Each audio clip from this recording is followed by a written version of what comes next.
কি ভাবতেছো দাওরা? কেমন আছো? ভালো আছে, আপনি ভালো আছেন? হ্যাঁ ভালো আছি। আমার বাইরে বিয়ে করেন না। বিয়ে করবো না কেন? আমার বাইরে বিয়ে করেন না আপনি। আমার ভাইয়ের চরিত্র ভালো না তো।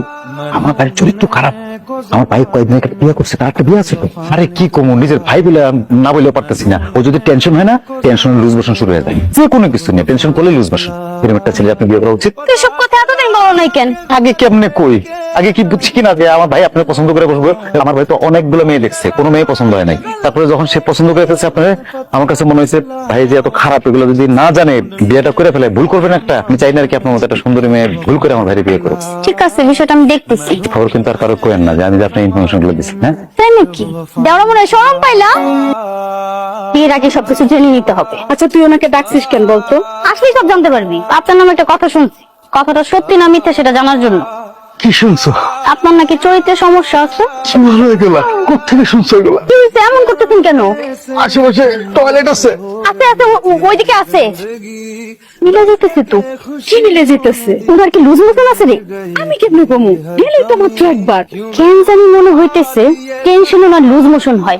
আমি শিওর। এত শিওর হওয়ার দরকার নেই, বুঝছিস? উনি মানুষ হিসাবে ভালো, লাজুক প্রকৃতি।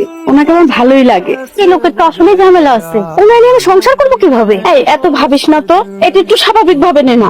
আর সেদিন যে আমাদের বাসায় গেছিল, উনি কি এতবার ওয়াশরুমে গেছিল? আমার কি মনে হয় জানো, ওই দিন ডাইপার পরা ছিল। সরি, হঠাৎ করে না পেটটা একটু মোচড় দেওয়া হচ্ছে। আচ্ছা শুনুন, আপনি কি টেনশনে থাকলে লুজ মোশন হয়ে যায় নাকি? আরে না না, আজকে একটু হঠাৎ হয়েছে আর কি। বুঝলাম। এবার সত্যি করে বলেন, আপনার কি আগে বিয়ে হয়েছিল? কি বলতেছো এগুলা? আবার কি হয়েছে? আসতেছি। সকালে যে খাইছি না, পেটে থাকতেছে এটা। আপনাকে ডাক্তার দেখান। তোমরা যা শুনছো বিশ্বাস করো না, আমার উপর ভরসা নাই গো।